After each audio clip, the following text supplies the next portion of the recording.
Welcome to ADHD Gathering, a podcast highlighting diverse narratives within the ADHD community and amplifying strength from real ADHD folks.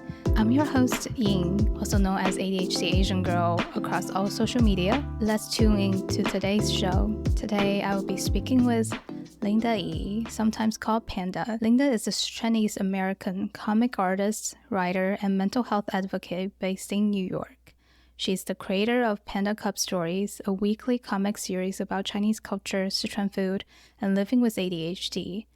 PandaCub Stories has an engaged global audience for over 20K followers on Instagram and has been featured in Today.com, Atlas Obscura, and Next Shark. She's hard at work on her first book, Cook Sichuan, a comic book with recipes to be published winter of 2025. Welcome, Linda, I first met Linda through Instagram when she was collaborating with some of my favorite Chinese American food YouTubers. And I thought about, oh my God, there's another Asian girl with ADHD diagnosis. And it was around the same time I just figured out my own ADHD diagnosis. So I DM'd her and we connected, and then we met up in DC one time, and then we just kept in touch. So I'm really grateful for Linda to come to my podcast. Linda, could you say hi and a bit of self-introduction? Hi, Ying. I'm very happy to be here. So I am Melinda, sometimes known as Panda. My boyfriend calls me Panda. I call him the raccoon. And I am a Sichuanese American comic artist. So I write and I draw a comic series on Instagram called PandaCub Stories, and it will soon be moving onto real paper. I write and I draw about my lived experiences. It's like a mishmash of Chinese culture, Chinese, specifically Sichuan food. I write pretty persistently about my own mental health journey and mental health struggles. Usually, like when I'm going through something, I'll draw my way out of it. It ends up becoming a comic. And I'm mostly based in New York, but as I was telling Ying earlier, I am at home in Georgia right now with my family. I came down for Chinese New Year. We're recording just about a week after Chinese New Year. It's quite sweet to start a new year this way. First, I would love to know how, Linda, you figure out your ADHD. That's the genesis story in the ADHD community. How did you find out? I was diagnosed when I was 25, so this was 9 years ago now. Like these days, I probably would have watched a bunch of Instagram reels or whatever and gone, wait a minute, like that sounds like me. But at the time, the online ADHD community wasn't really much of a thing yet, at least as I was aware. But I was actually at home in Augusta, Georgia. I was in between jobs, just trying to figure out what I was going to do with my life. And I was at a local bookstore and they were having a clearance sale. So I was putting a bunch of like books into my basket, and there was one book called Fast Minds. And I think the tagline was How to Thrive If You Have ADHD or Think You Might Have It. And honestly, I picked it up because the cover was my two favorite colors. It was purple and green. I was like, oh, interesting. I started reading through it, and there were a bunch of self-assessment questionnaires. I was like, this sounds a lot like me. That is what prompted me to go seek a diagnosis. I would say at that time, I was like, rock bottom isn't a good term because I still had a lot of support in my life. Obviously, I was like living at home with my parents, but I had just finished a big fellowship and then was working on a startup with a friend that ended up not happening. Part of it was I was in one of the founding roles, and it was one of the most difficult things. And I think that is really where all of the executive dysfunction hit me, right? Where it's like, there is no job role. You have to define it yourself. And then there were all of these things where I couldn't define it, yet I was still failing at it. So that was the background that led me to discover this book and then finally go seek a diagnosis. But you mentioned earlier that you're Sichuanese American. Love to learn more about what it was like for you growing up, and you retain a lot of Chinese language and assume Chinese culture because you're teaching other people how to make Sichuanese food, which is awesome.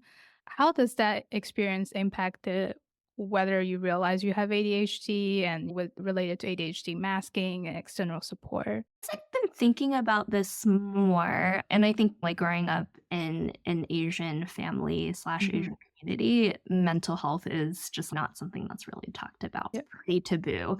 And a tangent, but I remember like once in high school or maybe like middle school, I made a comment. I was being a snarky teenager too, but I guess in English, going, "Are you crazy?" It's not nice, but it's also not terrible. Like, Yeah. I said it once in Chinese, and my parents got really mad at me, and they were like, "Never say that to anyone." I'm taking a kind of scattershot answer to your question. I was born in Chengdu, so I was born in Sichuan, and then my family immigrated to the States right as I turned 4. So I don't really remember this, but according to my relatives, I was a very early speaker and I was obsessed with stories. So there was this cassette tape version of like Sichuanese that I would just like listen to on repeat. My obsession with stories started pretty young. And I think it's also one of the reasons why, at least even as I was going through phases where I was rejecting my cultural identity, I was still consuming these stories and watching Mandarin like C dramas and Taiwanese dramas. And so I think in a way that's the tether that connected me to Chinese language and culture. Currently, like we're in Augusta, Georgia, so it's a not very diverse place. So that is what connected me to my language and culture. But going back to, yes, I currently do teach other people how to make Sichuan food, but it was an accident because I was trying to relearn my family recipes myself. And then the way I tend to encode and consolidate information, because our working memories are very horrible. And before I would ask my parents how to make this, and they would tell me, and then I would immediately forget. And it's also, they don't tell you the specifics. To help create memory hooks for my mind, I would write the recipes down, but because I'm very bad at like linear anything, instead of writing it down like step by step, I would just draw it out.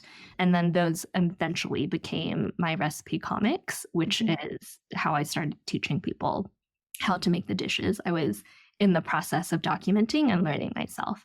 Coming back to my experience as an ADHDer who didn't know she had ADHD growing up.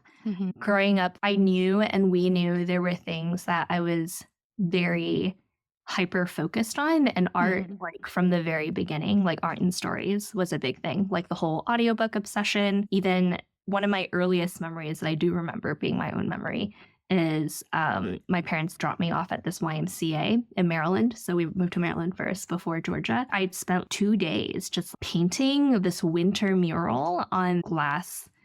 I don't know why they invited me to do it, but I was definitely not doing it just because, right? They were like, here's some paint, you can paint.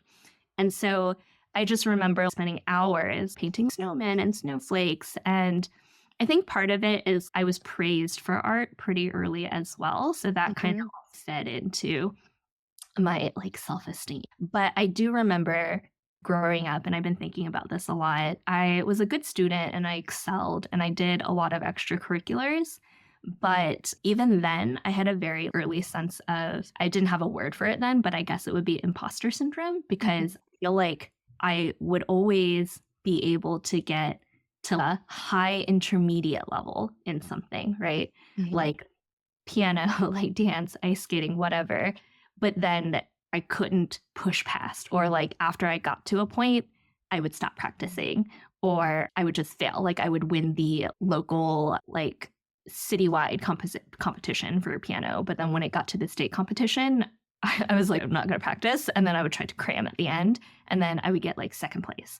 And so I think looking back, a lot of that is I would excel in things. And obviously with the Asian parenting background, it's you're also pushing to do things up to a certain point. But then I didn't really have the strategies to keep going once that initial excitement and hyper focus wore off. And then I would either just quit or keep going, but keep going because there was like a lot of like guilt behind it, or parental pressure, or like pressure from the outside. So yes, think about that in terms of growing up with ADHD in an Asian context. But I think also I was quite spoiled as an only child. but also only child in an Asian household where a lot of things were just done for me. So I think there's often this Asian parent mindset where it's like, you just focus on your academics. There were some chores like that I did here and there, but overall I didn't really have to worry about executive functioning outside of school. And especially with school up until high school, everything is very prescribed for you. And I was also a very good little worker. So there's a lot of, you must respect the teacher, and here are the checklists that you can do. So I never really thought about having any sort of condition growing up until I think in college, which is when I started struggling, but I still managed. But I would guide myself down certain paths that I could function more easily. I'll take a little break from the show and talk about my ADHD coaching. So if you're interested in accomplishing more by doing less, building your ADHD resiliency, amplifying your strengths, as well as craft your own ADHD toolbox and narratives, I'm currently taking one-on-one coaching clients. So feel free to visit adhdasiangirl.com/coaching and book a free coaching introductory call with me. My background are in positive psychology, mindfulness, as well as lots of ADHD tried and true tools. I'm looking forward to working with you. Now let's turn back to the show. That leads me perfectly to my next question that I love to know. How did you cultivate creativity as a strength? As I was learning more about you, one thing stood out to me was your creativity. And you already talked about how it was something you hyper-focused on even as a child. But you also picked it as a major in undergrad, which is pretty rare for immigrant children. So I'd love to know how that happened and how that led to you becoming a working artist. I've been thinking about this a lot, and I'm trying to think of a narrative path to pick. So I think my relationship with art has changed a lot. I think in the beginning, probably when I was very young, it was very pure joy. Like I would draw because I loved it, and it was just something that would occupy me. Somewhere along the line, it also got mixed with pride of other people telling me I was good. I would win art competitions. Like I was the president of our Art Honor Society, which, a funny thing, the first year I was president, I organized and then totally did not show up for the initiation because I forgot about it. But I think for the longest time, I just knew I enjoyed drawing and painting, and I liked more figurative stuff. The things that I worked on mostly through high school, they were all either photorealistic, or if not, like I went a little bit more abstract later on. But honestly, it was because my AP art portfolio called for it. There were like these themes, and I was like, fine, I'll do those themes, but I don't enjoy it. And I think looking back, the things I was enjoying when I was doing art was also things that helped calm my mind down. If I was doing something that was pretty photorealistic, or I used to draw a lot of manga as well, they were things that had a structure. I had fun doing them, but also my mind wasn't everywhere as I was doing it. So going into college, I went to Duke University, which is very much not an art school. It's a liberal arts university, but I would say out of the universities out there, it veers towards STEM a little bit more. I went in not knowing what I was going to do. So I didn't declare my major until the very last minute of sophomore year, and I declared a political science major with a second major as visual arts. So I think part of that journey was I had a really rough time freshman year of college. And I think for me, I got to a point where I was like, I don't know, like maybe I want to transfer to an art school. But that thought, I realized after a while, like now, it wasn't necessarily I really wanted to do art, but it was more, I remember that was something that made me really happy. Because of all of the outside influences, I think there was also a lot of pressure to be successful. I didn't know what success was. All of my friends were like pre-med or pre-law. If they were going to Goldman Sachs info sessions and like going on the finance track. I feel like I need to do all of that. It feels like my soul is dying. In my mind, I was like, maybe I just need to remove myself from all of that and go to art school. So I went to my drawing professor to ask for a letter of recommendation for my transfer application. He was like, sure, I'll write you one, but I would also like for you to consider, why did you apply to Duke in the first place? And long story short, instead of transferring, I ended up spending my junior year in Paris as part of a study abroad program. So I did a year of art, basically, and also political science class. But I took the political science classes in French, so I didn't retain much. Anyway, so I declared an art major in school, but I don't really think I had a solid grasp on what my art was, even after 4 years of college. So at Duke, if you declare an art major, at least back then, maybe it's like different now, you basically just take enough credits in the broad department of art to make up your major. And so I did a little bit of everything. Like I did some drawing, I did some photography, and my senior thesis was actually this big community art project, which looking back, I did not enjoy. I think I was trying to imitate artists who worked in the community space that I really loved. But I actually picked the worst thing for my ADHD because what I was trying to do was build community and organize events. And I had to talk to vendors, book a community space, and then invite people and keep track of schedules. So I had moved so far away from actually drawing anything. And I was in a space where I was thinking big art, right? Like big, fancy artistic statement. This is the philosophy of life that I'm trying to represent. I have a lot of empathy now for the artist I was. All of that is to say, I think that was part of my journey of learning that not everything I admire is something that I myself want to or am capable of really doing or excelling at.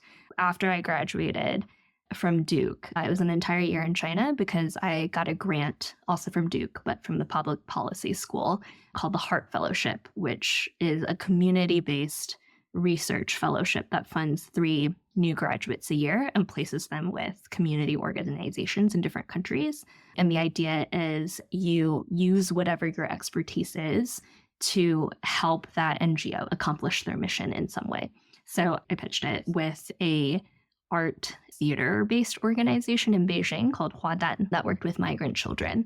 But as part of the fellowship, how Duke tracked our progress, there were like reports we had to write, but they also paired us with a writing mentor. Every month, we were required to write this like personal essay, and then we would workshop with this writing mentor. That's where I discovered like my love for narrative writing, and it was really difficult, but I was like, this is really interesting and really good. And then as I was doing it, I would also insert little doodles in as well, which kind of looking back was the genesis of PandaCub Stories, even though it wasn't called PandaCub Stories. It was just essays I was writing.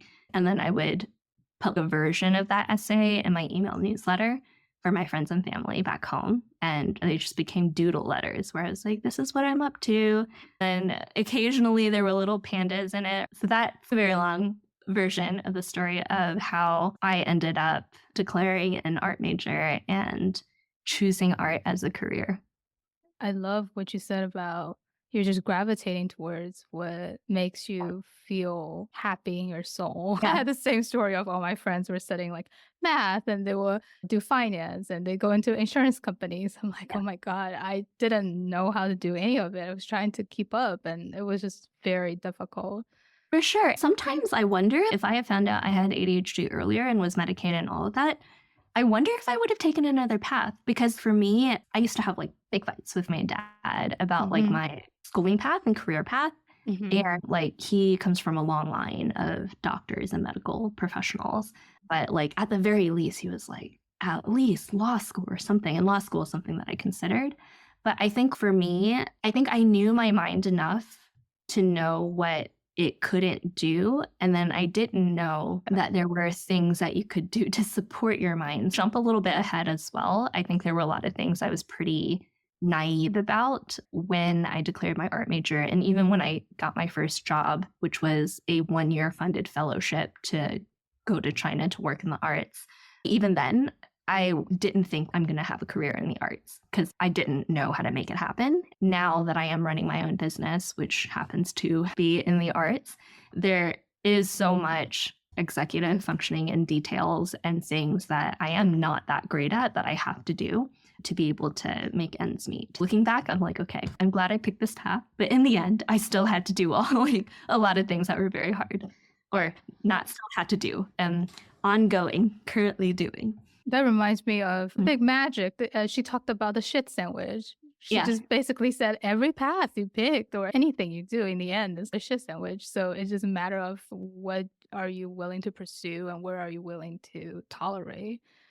I'll take a little break from the show and talk about my ADHD coaching. So if you're interested in accomplishing more by doing less, building your ADHD resiliency, amplifying your strength, as well as craft your own ADHD toolbox and narratives, I'm currently taking one-on-one coaching clients. So feel free to visit adhdasiangirl.com/coaching and book a free coaching introductory call with me.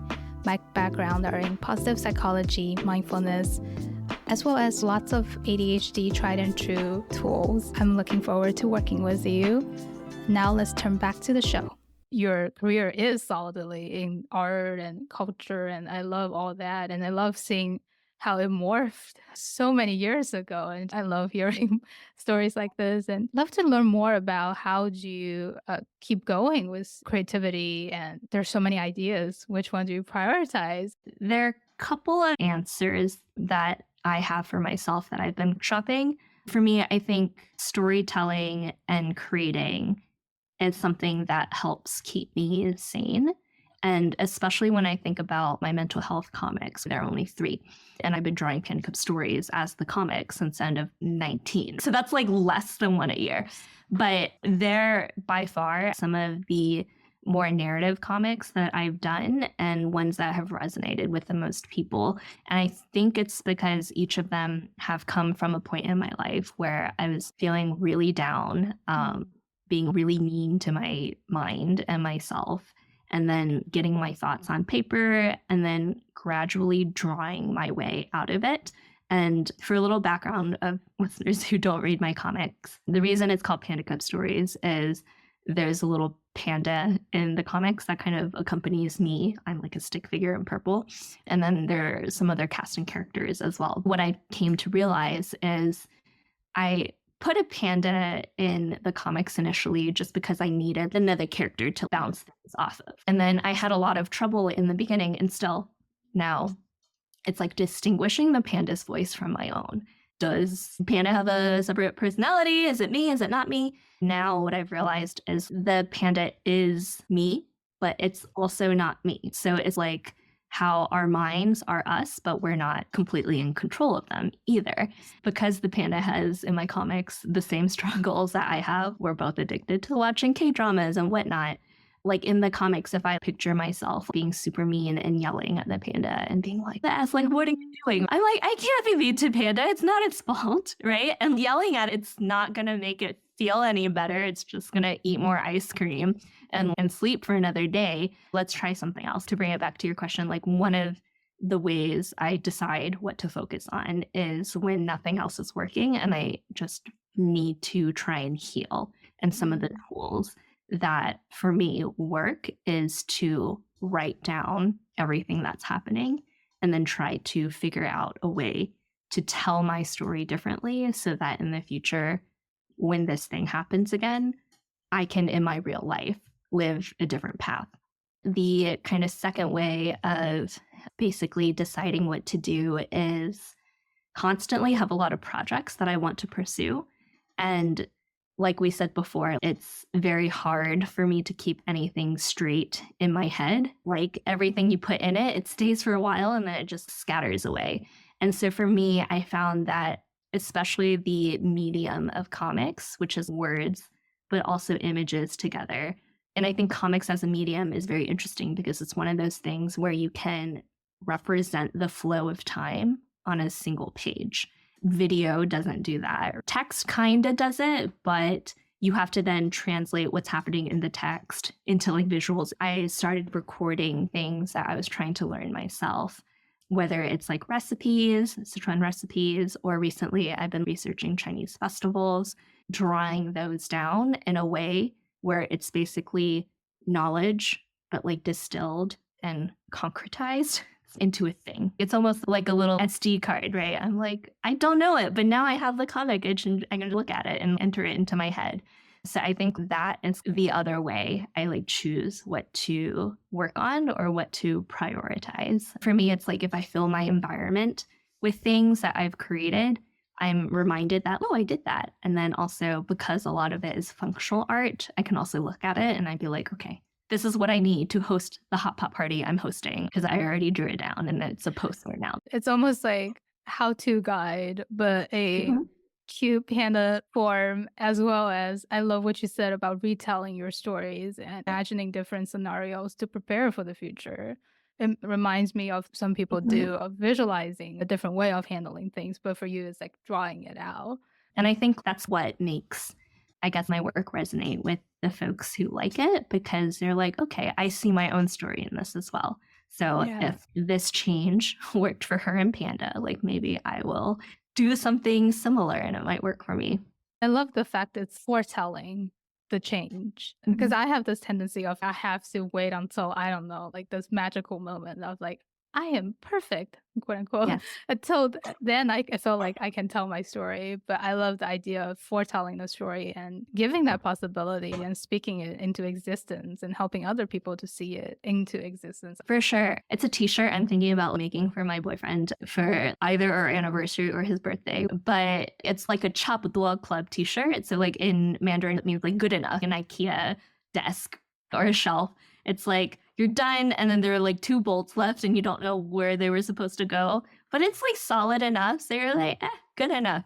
And so like for me, I'm working on embracing that. My thing that I struggle with is not necessarily not doing things well enough, even though that's what I tell myself. A lot of it is that struggle with perfection. Like sometimes I cycle through different chinggis. So for me, I'm like, okay, 画蛇添足, like 天足.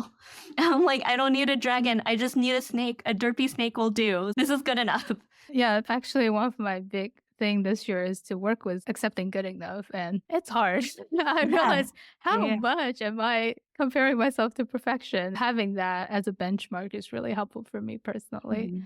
I come from the Chinese Asian community as well. I don't have an open dialogue with my parents about my mental health. I told them I have ADHD. They're like, okay, like there's no real conversation happening. So for me personally, I find finding a community in this situation really crucial because I essentially can't get that support in my family. Luckily enough, I have my partner and my friends who can help me and the online ADHD community. So I'd love to learn more about how do you find your support in your community and how do you keep it going? Yeah. So I would say I'm similar with my parents. My mom is definitely more open to dialogue, but we don't really talk openly about it either. One thing that was sweet was she actually read one of my first mental health comics and we had a conversation. So she was like, I think I've struggled with depression too. So my mom and my dad is not really where I go to for mental health support either. And one of the big things is they're just very wary about medication. And yeah, and I would say definitely my partner is very supportive. I think he's very familiar with some of the things that I struggle with. He is a big source of support. I think sometimes I have to be a little careful too because he is very willing to also take on roles if I'm completely like flat on the couch, like not functioning. Like he'll do the grocery shopping, like he'll do the cooking and all of this stuff, which is like really nice once in a while. But I think part of me is I have to be careful to not make him the parent.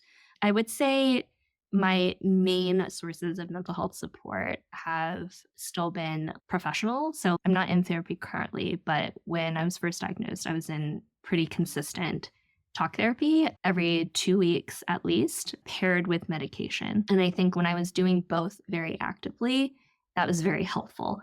I am currently completely unmedicated as of the last 2 months, not completely by choice.